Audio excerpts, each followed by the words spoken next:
The piazza and the colonnade here were not part of Mother Angelica's original plan.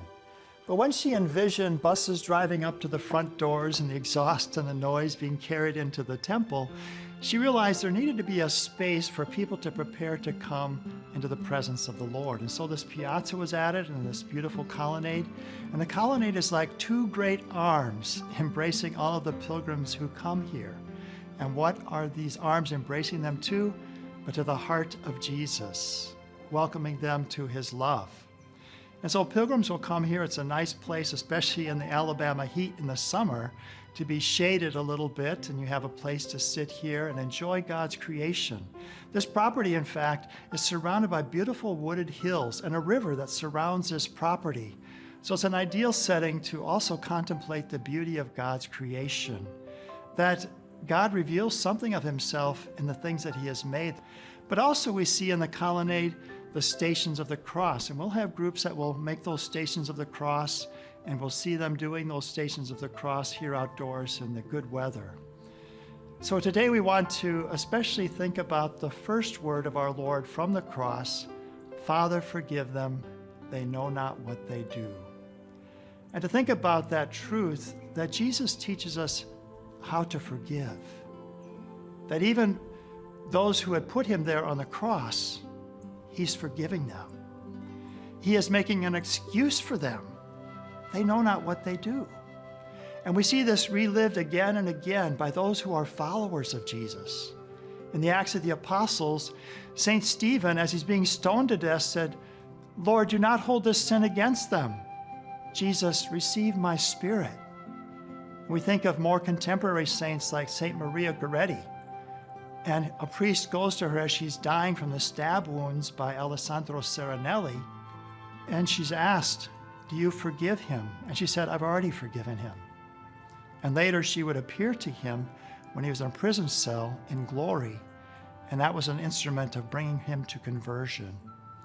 We think of people like St. Titus Brandsma, who forgave the nurse who gave him the lethal injection in a Nazi concentration camp. And his attitude toward her, his love toward her, had such an effect on her that years later she went to a Carmelite monastery to tell his story, how he was the one man that really impressed her and brought her back to the faith of the church. Or we think of Miguel Pro as he's going to be shot to death, executed, because he's following the Lord in faith. And he says, "Viva Cristo Rey." But before he does that, he forgives those who are about to put him to death. So again and again, we see this relived. And to think about our own lives. You know, G.K. Chesterton said, forgiveness is only forgiveness when we forgive the unforgivable. Those things that are impossible to forgive. We learn how to be able to forgive them by looking at Jesus on the cross. And as we contemplate this first word, Father, forgive them, they know not what they do, that something of his power to forgive is imparted to us. Of ourselves, we can't do it. But as we contemplate our Lord, Father, forgive them, they know not what they do, something of that grace to be able to forgive is imparted to our hearts, so that we are able to say ourselves, Father, forgive them for what they've done. And so in forgiving, it doesn't mean that we're necessarily going to feel forgiveness. Our emotions are what they are. And sometimes that hurt just gets brought up again when maybe we see the person who hurt us. But that's not the question. That's a human thing. These emotions can rise up again. Forgiveness is really a choice. I choose to forgive. I choose to pray for that very person who hurt me. I choose to treat them even with charity and to ask the Lord to help them with the graces that they stand in need of. That's what Jesus did.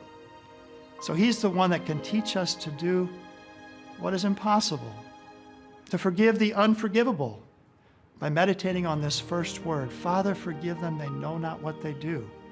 And as we contemplate those words, we contemplate our Lord on the cross. Something of that grace to forgive is imparted to us.